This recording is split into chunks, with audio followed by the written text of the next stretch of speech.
Com vocês, o AlvoCast! Fala, galera! Hoje nós estamos começando mais um AlvoCast. Meu nome é Larissa Ferreira e hoje nós ainda estamos falando sobre o amor, de 1 Coríntios 13, que é o nosso tema semestral. Mas hoje nós vamos falar mais especificamente sobre o amor tudo sofre, ou o amor tudo suporta. Nossa, só de ouvir assim, já dá uma certa canseira, Ai, meu Deus, vou ter que suportar tanta coisa.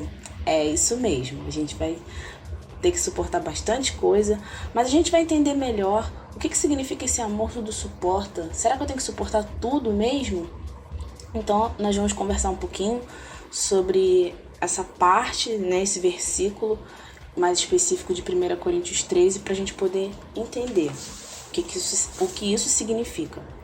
Bom, mas antes de começar, eu queria pedir para vocês, para quem tiver com a Bíblia aí, eu não sei se você tá nessa hora lavando uma louça, se você tá limpando a casa, se você tá varrendo seu quarto, onde você estiver, se você tiver com uma Bíblia, seja fisicamente ou seja no celular, queria que você abrisse comigo aí, em 1 Coríntios, que é o nosso tema, 1 Coríntios 13, no versículo 7, mais especificamente. Bom, eu vou ler aqui para vocês o que fala na minha versão. Quem ama nunca desiste, porém suporta tudo com fé, esperança e paciência. Uau, já deu para sentir que o tema não é fácil, Mas primeiro eu queria perguntar assim para vocês, queria que a gente refletisse um pouco. Aqui fala que o amor nunca desiste. Mas se o amor nunca desiste, a gente tem que pensar primeiro, o que é o amor? O amor é o quê? Um sentimento? É uma força? É um pensamento? O que é o amor? Bom, a Bíblia explica muito claramente pra gente o que é o amor. Fala lá em 1 João 4,8. Quem tiver com a Bíblia aí, abre aí rapidinho. Vou aqui ler pra vocês o que fala. 1 João 4,8. Quem não ama, não o conhece, pois Deus é amor. Tá aí, respondida a nossa pergunta, o que é o amor? É Deus, gente. Deus é amor. Amor não é uma força, como as pessoas muitas das vezes falam, não é um sentimento. Eu tô amando e tal. Assim, não é puramente um sentimento, tá? Não quer dizer que se você tiver amor por uma pessoa, por exemplo, se alguém perguntar pra você assim, você ama a sua família? Você, claro que eu amo, você tem sentimentos pela sua família, mas não é pura e simplesmente um sentimento, sabe? Você não pode resumir o amor só nisso. O amor é uma pessoa, essa pessoa é Deus, e a partir do seu relacionamento com Ele é que você ama a sua família, os seus amigos, a igreja, os seus inimigos, como a Bíblia fala, e tantas outras coisas que a gente precisa amar. Então, vamos desmistificar logo isso. Não tem como a gente amar se a gente não tiver um relacionamento íntimo, verdadeiro com Deus, gente. Não tem como, porque Ele é o próprio amor, sabe? Então, assim, é a partir dele que nós vamos sendo nutridos por esse amor, e aí sim a gente consegue amar quem a gente precisa amar, Bom, a segunda coisa que a gente pode refletir sobre esse versículo de 1 Coríntios 13, 7, que fala que o amor suporta todas as coisas, ou na minha versão, que fala que o amor nunca desiste, se o amor nunca desiste, ou o amor tudo sofre, ele tudo suporta, por que a gente precisa passar por sofrimento? Porque assim, vamos ser realistas, ninguém gosta muito de sofrer, Ninguém quer ficar sofrendo. A gente simplesmente, vamos amar, seremos e seremos amados, e vamos só viver lindo e maravilhosamente, tá? Mas a gente sabe que não é bem assim que funciona. Então, por que nós cristãos precisamos sofrer, gente? A vida já é tão difícil, não é mesmo? Mas eu vou explicar pra vocês aqui por que a gente precisa sofrer, tá? Porque isso, por incrível que pareça, isso é necessário, gente. Então, quem puder, né, abre comigo aí em Romanos 8, e eu vou ler para vocês do versículo 18 ao versículo 19, tá? Vai ter outras referências também que a gente vai poder abordar aqui pra gente poder entender melhor por que nós, como cristãos, precisamos passar por esse sofrimento, tá? Mas vamos lá. Romanos 8, do 18 ao 19. Eu penso que o que sofremos durante a nossa vida não pode ser comparado de modo nenhum com a glória que nos será revelada no futuro. O universo todo espera, com muita impaciência, o momento em que Deus vai revelar o que os seus filhos realmente são. Bom, se eu fosse resumir para vocês assim em uma frase, por que a gente precisa passar por sofrimento, gente? Como está falando aqui no versículo 19 de Romanos 8, desculpa. O universo todo espera com muita impaciência o momento em que Deus vai revelar o que seus filhos realmente são. Por que a gente sofre? Porque o universo, gente, precisa ver como que nós, que somos chamados filhos de Deus, passamos por essas coisas. Porque o mundo, apesar de às vezes as pessoas não falarem isso abertamente, o mundo tem um padrão, né? E eles enxergam nós cristãos como o padrão de perfeição, digamos assim. Nós sabemos que nós não somos perfeitos, né? Estamos caminhando, né? Mas nós não somos perfeitos. Todo dia a gente vai se aperfeiçoando para parecer mais com Cristo, mas a gente está no processo. E o que acontece? As pessoas do mundo, eles nos enxergam, como o alto padrão. Então assim, se você fala em amor, se você fala em bondade, se você fala em tantas outras coisas boas, poxa, o cristão, a pessoa que diz que ama Deus, tem que ser assim, não é mesmo? Pelo menos é o que nós deveríamos ser. E é o que nós pretendemos ser, em nome de Jesus. Então, as pessoas do mundo, elas nos enxergam dessa forma. Então, por isso que a Bíblia fala que o universo todo espera com muita impaciência. Porque se nós não mostrarmos para eles como é possível a gente sofrer diversas coisas, passar por certas situações e ainda assim permanecer com Jesus, ainda assim permanecer como fala no próprio texto que a gente leu, né, de 1 Coríntios 13, que quem ama nunca desiste, mas suporta tudo com fé, com esperança e paciência. Se a gente não mostrar para eles que é possível passar por essas coisas dessa forma, eles vão falar assim, gente, para que eu quero Jesus? Porque os cristãos estão sofrendo também. Eu estou sofrendo também, para que eu vou querer Jesus?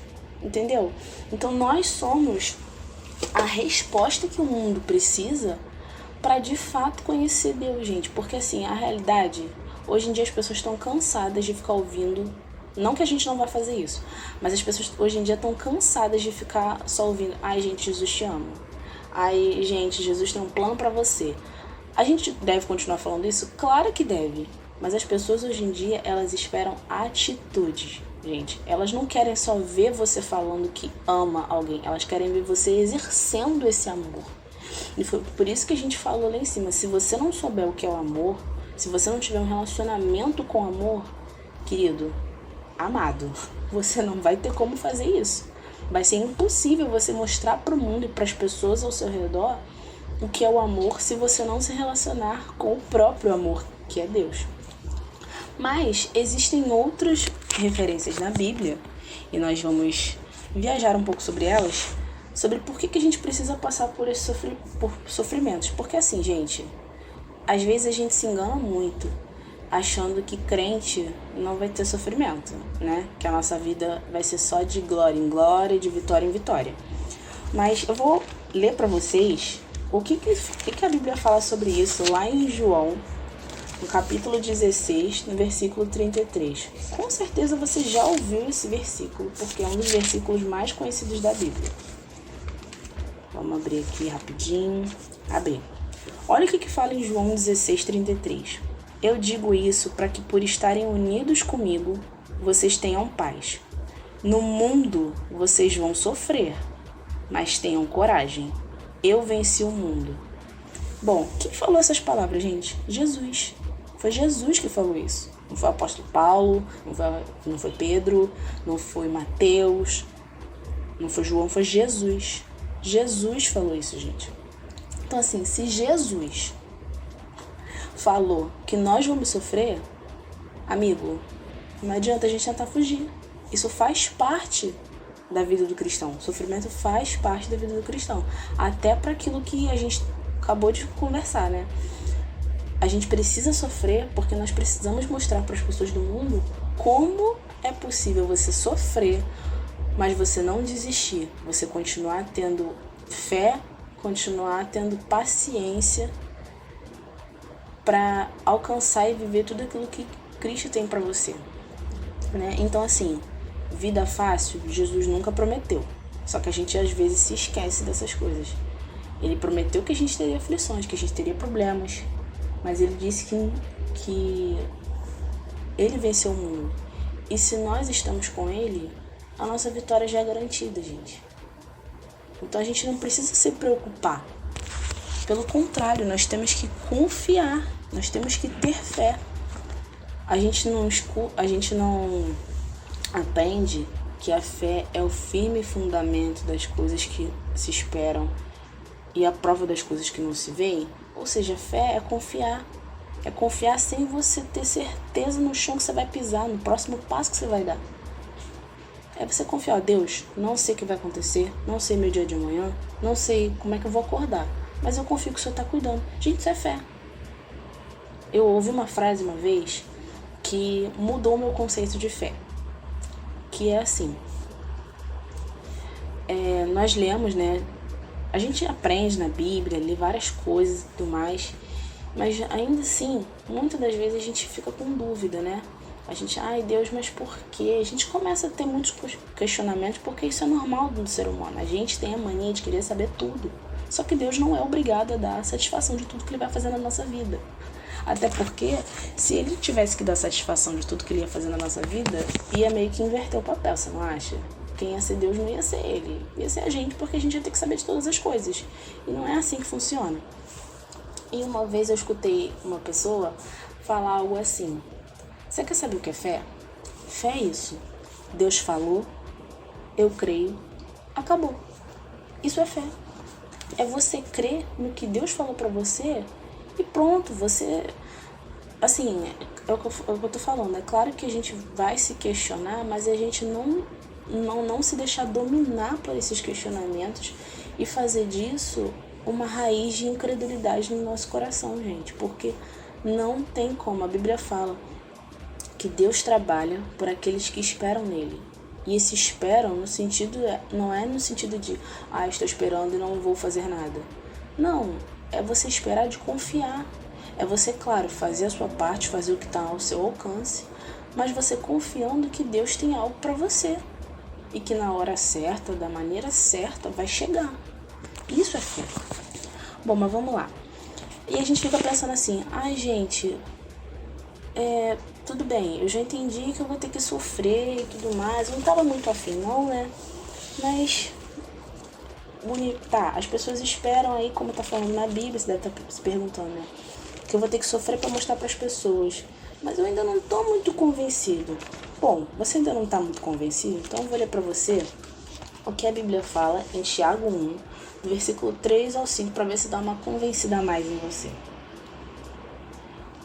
Pois vocês sabem que quando a sua fé vence essas provações, ela produz perseverança. Que essa perseverança seja perfeita, a fim de que vocês sejam maduros e corretos, não falhando em nada.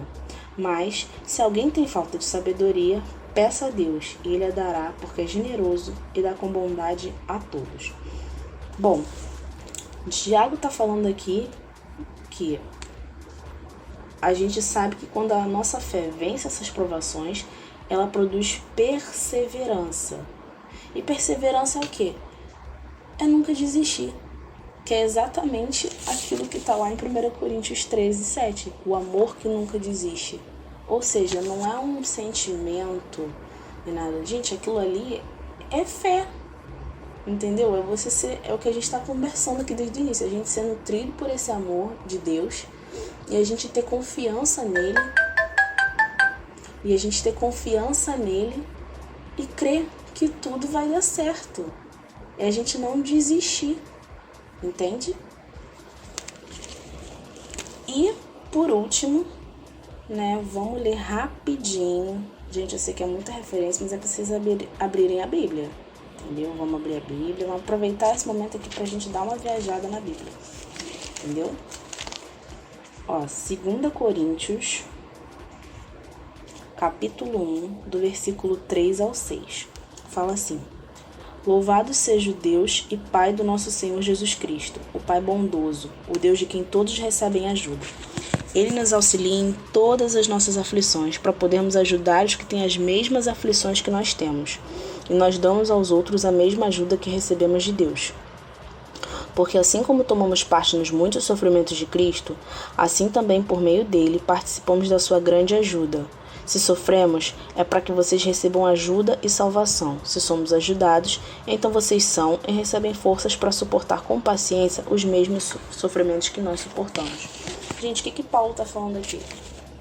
Olha, a gente passa por sofrimento também, não é simplesmente para a gente mostrar para as pessoas do mundo, mas até mostrar para nós mesmos, para os nossos irmãos em Cristo, que é possível a gente vencer com Cristo, que é possível passar por diversas coisas com Jesus. E, gente, muitas das vezes a gente se engana com algumas coisas. Quando a gente fala assim, a gente lê, né, esse versículo, o amor tudo crê, tudo espera, tudo sofre, tudo suporta, a gente fica assim tentando escolher, como se a gente estivesse numa fila de self-service ou coisa do tipo. A gente fica tentando escolher, olha, eu não quero comer essa salada não, entende? Eu quero comer, sei lá, só bife com batata frita, e botar uma farofinha, e botar uma outra coisa. Nossa, deu até fome agora, né? E a gente acha que o amor é isso, é uma fila, como se a gente estivesse numa fila de um restaurante, onde a gente só escolhe o que a gente come. E não é bem assim. Na verdade, não é que não seja bem assim, ele não é assim. Se você parar para pensar, aqui em 2 Coríntios, Paulo está falando que nós sofremos para poder ensinar também aos nossos irmãos em Cristo. E ali, em 1 Coríntios 13, ele vai descrevendo tudo que o amor não é. E se você pensar, quando ele fala assim, que o amor tudo suporta, gente, mas é tudo mesmo. Ele é paciência, é bondade, suporta ciúme, suporta arrogância, suporta grosseria, é tudo. Por isso que ele fez questão de listar tantas coisas. Porque, gente, só com o amor de Cristo que a gente consegue suportar todas essas coisas. Assim, tirando isso, é praticamente impossível a gente tentar ir com a nossa... Praticamente não, é impossível, né, a gente tentar com a força do nosso braço. E por último, eu queria assim que a gente refletisse bem rapidamente em personagens bíblicos que sofreram, sabe? E que a gente pode aprender com eles. Bom, o primeiro exemplo assim que eu acho que é o que mais talvez chame a atenção é o exemplo do apóstolo Paulo, que é justamente que a gente está lendo aqui, que Paulo está falando diversas coisas. Gente, Paulo, eu acho que, sei lá, depois de Jesus, foi um dos caras que mais sofreu na Bíblia. Gente, esse homem sofreu tudo. Ele sofreu naufrágio, ele foi açoitado, ele foi ridicularizado, ele foi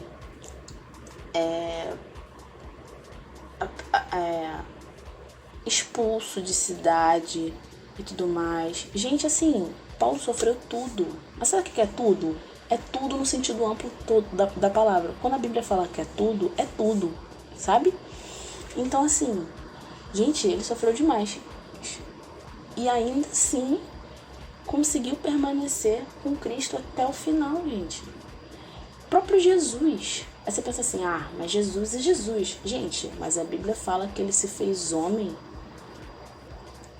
para justamente porque ele entende o que nós passamos. Então, assim, Jesus também sofreu, gente. Jesus sofreu tudo. Ele é o próprio amor. Ele sofreu tudo. Que outro personagem que a gente pode pensar? José. José era um adolescente. Ele tinha sido vendido escravo pelos seus irmãos para o Egito. Gente, aquele homem passou tanta coisa. Mas tanta coisa. E permaneceu fiel até o fim com Jesus. Com Deus, no caso, né? com Deus. Então, assim, se a gente pode tirar algo de bom do sofrimento, é que a gente precisa entender que a gente vai sofrer. Isso faz parte da vida do cristão, gente. Mas a gente tem que ter alegria nas nossas aflições. Eu sei que às vezes é muito difícil você pensar assim, cara, você não sabe o que eu tô passando. Você quer que eu fique alegre? Mas é através do nosso testemunho que muitas vidas vão ser alcançadas por Jesus. Bom, gente, eu espero que vocês tenham gostado desse AlvoCast. Se você gostou, não guarda isso só pra você não. Compartilha, espalha a palavra de Deus. Manda pra sua família, pro seu papagaio, pros seus amigos, pra quem você não gosta, sabe? Assim, olha, não gosto de você, então eu vou fazer uma coisa muito legal. Eu vou mandar isso aqui pra você. Manda pra todo mundo, gente, porque a gente não pode guardar a palavra de Deus só pra gente, tá? Um beijo e até a próxima.